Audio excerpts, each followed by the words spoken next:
o'clock, we will call the water management committee meeting to order. The first item is committee or public comments. I'd like to speak at public comment. Yeah, take your time, go ahead and take. Don't have snow on top of the car. That one not working. We had snow and hail and rain just. It's slick out there too, I was worried I know, I was just about sick when I got out of the car. Anyway, I said, I'm on the company, we have to take this. Okay, so do we have any public comment before we move forward? Whoa, that one's loud. Already announced it. Let's see,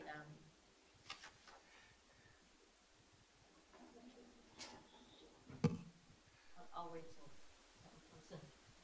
Okay. Okay. All right. Item 3, Indian Wells Valley Groundwater Authority. This is just to give an update on the last meeting, which we had a board meeting and did an update. So if anybody has any questions, we'd be glad to answer them, but I don't really have anything new to update. Yeah, I don't think so. When's their next meeting? This is the Let me get my 12th, calendar. I think. Let me make sure. 12th. 12, okay. So we will have a board meeting before that. So we'll have a board meeting before that, right? Yeah. Yep. Yep, okay. Okay. Nothing to report, huh? That's new? Yep. Okay. Okay, item 4, potential impact of recycled water on the district needs for imported water. Yeah, where are we?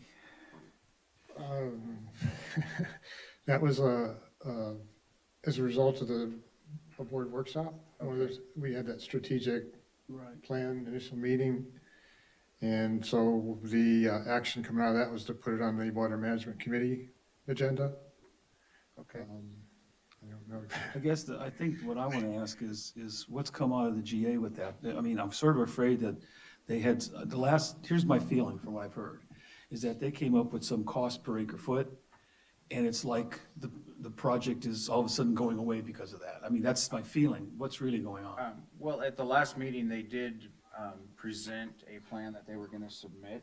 I abstained because I had not had a chance to review that. It was presented the day before the meeting, and there was no way. It was 636 pages, I believe, or Yeah. a total report. So I had not read that. The cost, I did look at it. It was rather high. I don't think I agree with the cost, but I think that I don't really know leaving it on this agenda, though, to discuss every month until we have an update. But I think we want to continue to work with the GA and the city on wastewater, but we really don't have any. I think it should be here so we don't forget it, but we Okay. could put update as necessary. If Okay. there's nothing to update, there's nothing to update. But my feeling was that the GA was at the point where they decided it's too expensive to do. And do you have that impression, or am I just hearing things wrong?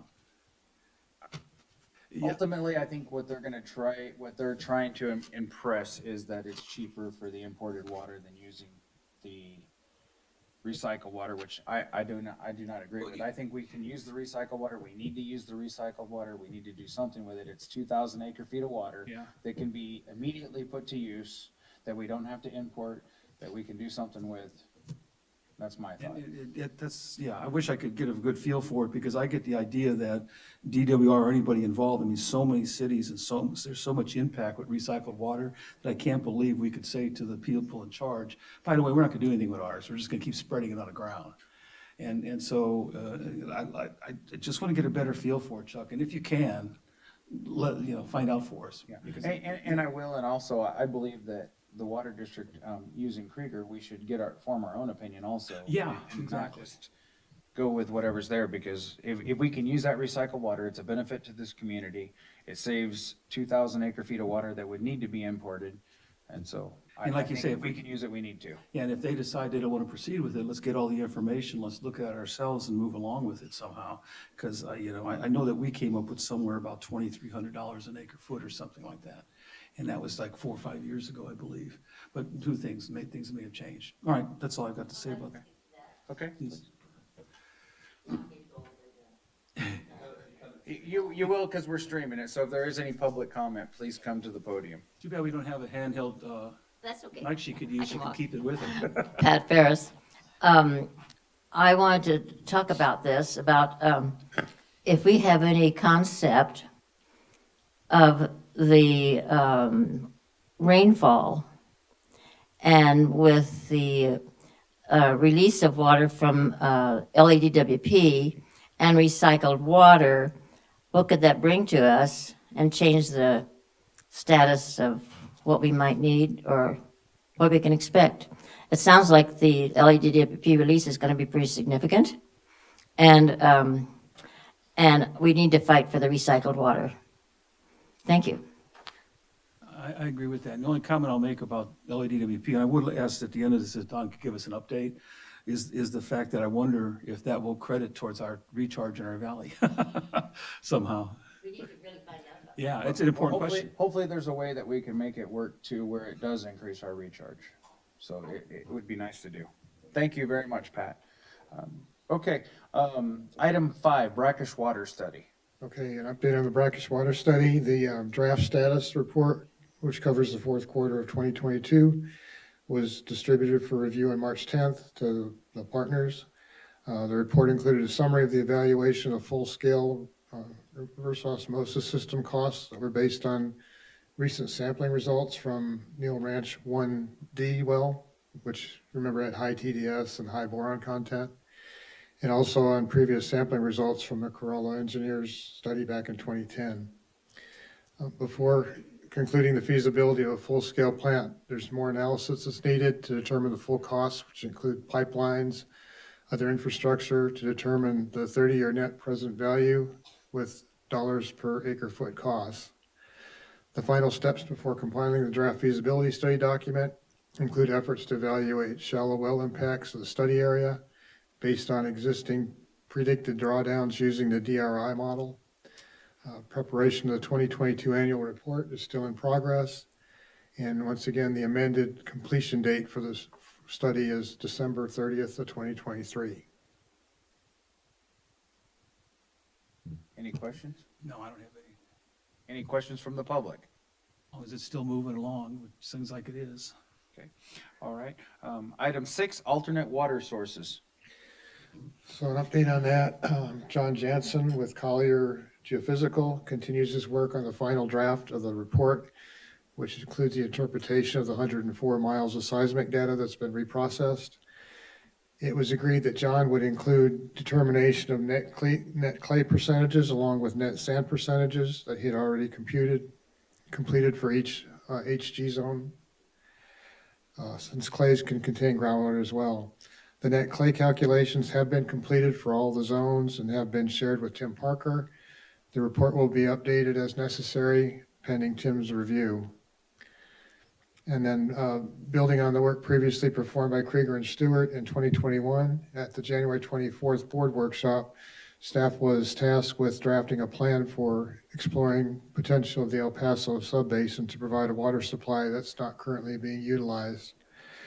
Tim has reviewed the aerial electromagnetic data from the SkyTem flyover as well as geologic logs in the area and has identified some potential sites that we could consider for drilling exploration wells. You might recall that Paul Gosselin had previously indicated that the district could apply to the technical support services for funding to drill monitor wells. We've since learned that the forms to apply are no longer available on the web, and you have to get them from DWR. So Tim has been in contact with the DWR regional office, both by phone and by email, and he also contacted the state office by email. Jack Tung, who was the DWR person who logged the well that was funded through the previous technical support services grant to the Groundwater Authority, he's expressed reservations about having a non-GSA applicant and is waiting to hear back from technical support services program to get back to Tim. So bottom line, we've got some suggested locations for wells. We're looking to get an application form and kind of just waiting for DWR on resolution of would it be acceptable for the water district to apply or should we in fact go through the Groundwater Authority? Okay. Thank you very much and thank Tim for following up on that because I think it's very important that we look at that area. Any other comments? Not really, but I guess under this, like I said, I would like to get some kind of report from Don on what's going on with LADWP. I see the pictures. Did you go take those pictures yourself? Of it, you said? No. But anyway, if we can, I mean, under alternate water, I guess it would provide it there, Absolutely. yeah. No, Just, that would be great. I guess if you want to go back to committee comments, we could, Or we could do it under future agenda items, we could discuss it there. but I can't give you a report. Okay, on let's go future back to agenda. committee in public, Okay. let's go back to committee comments. And Yeah. we'll reopen number 2, Okay. and we'll have public comment after that on item number 2 again. okay. So briefly, knowing the circumstances we're facing coming into this extraordinary series of storms, I did reach out to LADWP to find out if they had any plans for releasing, and they responded that they did, and you've been aware there's been things have been moving rather quickly because of the situation with first of all the snow, and then they had the warm rains, which was contributing to flooding and melting some of the snowpack. So they've identified 5 locations within the Indian Wells Valley, one being the Freeman Sluice Gate, and other 4 locations are sand traps as potential release sites. So the latest, this week, they did start releases through the Freeman Sluice Gate only. And as of today, I was told that the release rate is somewhere in the range of 6 to 8 cubic feet per second. That's the only point where they're releasing. That'll remain, of course, this could change, but as of today, that's the only place that they're going to be releasing until Monday, when they'll reassess and possibly make adjustments. Indications are, I've heard the releases could go as late as July or August.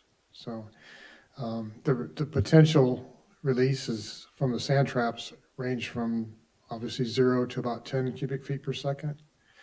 And from the sluice gate, 0 to 65.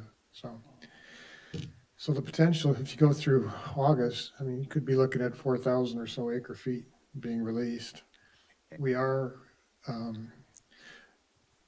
talking with Krieger and Stewart, Tim Parker, about some potential actions we could take to slow down the flow, to allow it to percolate at a better rate rather than just flow through the wash. So we've got a meeting set up on Monday with the BLM to discuss that. And initial conversations I've had with them are, at least at the level I'm speaking, are very favorable. Of course, it needs a higher authority to give final approval, but if we can do something like that, we would look at putting in some sand dams, kind of sequentially through the wash, and just to hold it back and let it percolate. So trying to take advantage of it.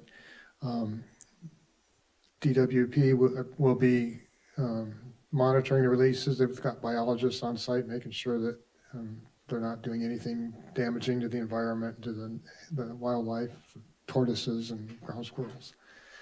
And they are estimating, they don't have meters per se, but they have current meters which they can stick into the flow and determine an estimated amount being released, so they'll track that. Excuse me, and they do have to report that to the state anyway, so that's in place. We've been coordinating with the Groundwater Authority. By Groundwater Authority, I mean Stetson Engineering. As soon as we were aware that releases would start, I contacted them, and I've been keeping them updated. Monday, one of Stetson's staff was in the basin installing data loggers and 3 other monitor wells. And I think the number total is something like 11. I could be off by a couple, but there's monitor wells that are instrumentation is installed so that we can track the water and get some better information. We're also planning to collect some water samples from the sluice gate for water quality to be able to hopefully track that water. So there's a lot of things going on, and obviously it's constantly evolving as LADWP has to adapt to changing conditions like today.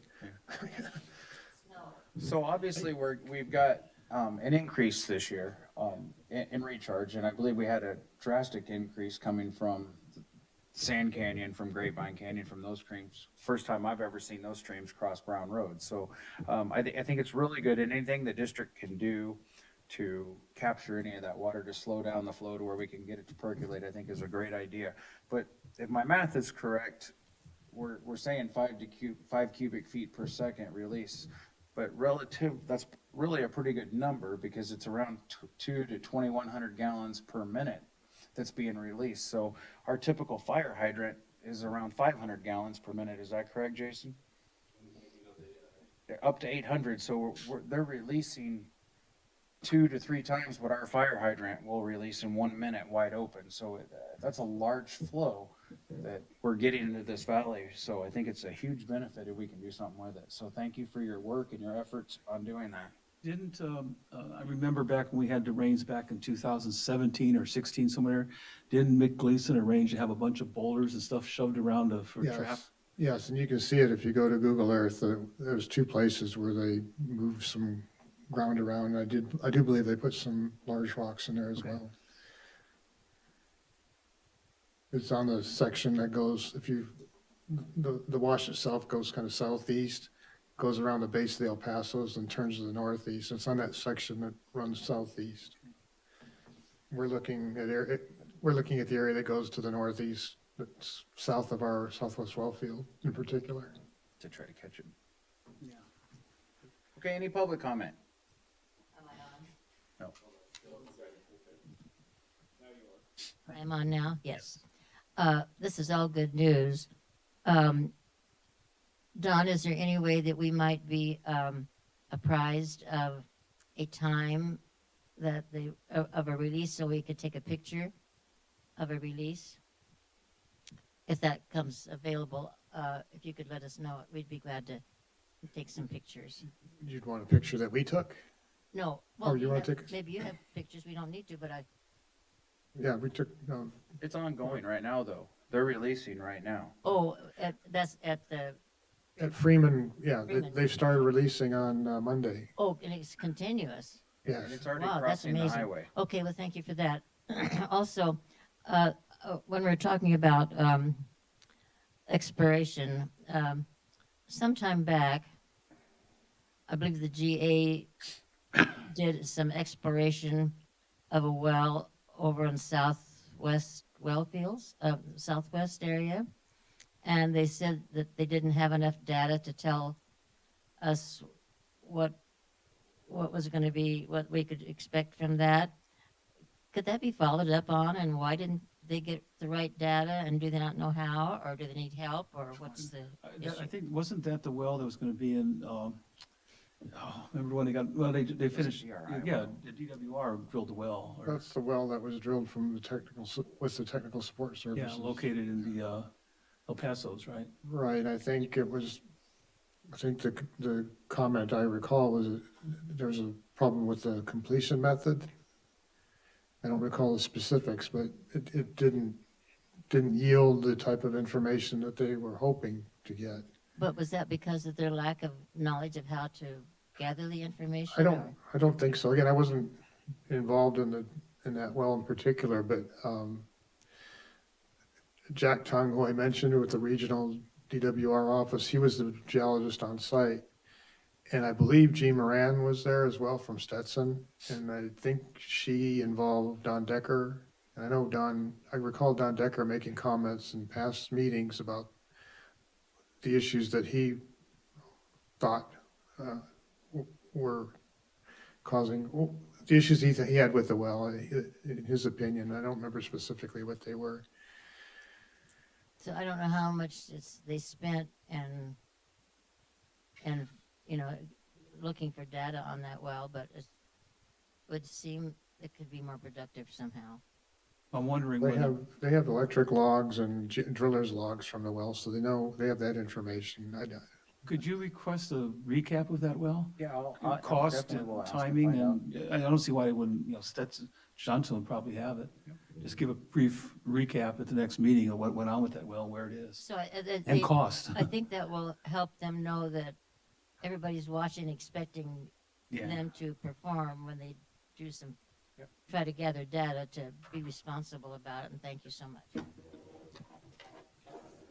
All write myself a note right now. Do you want to add future agenda items and an update on the LADWP? Okay, are we coming back to future agenda now? Yeah, future agenda.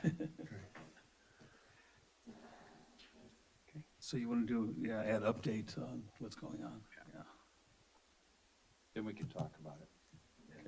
It was sort of came between, I saw this come out and then I heard from Pat and then I've been reading the things like, well, I think it's too late to really get anything on here. Yeah. But I think we talked about it enough and now we can just do it as regular, because it sounds like it's going to go on for a while.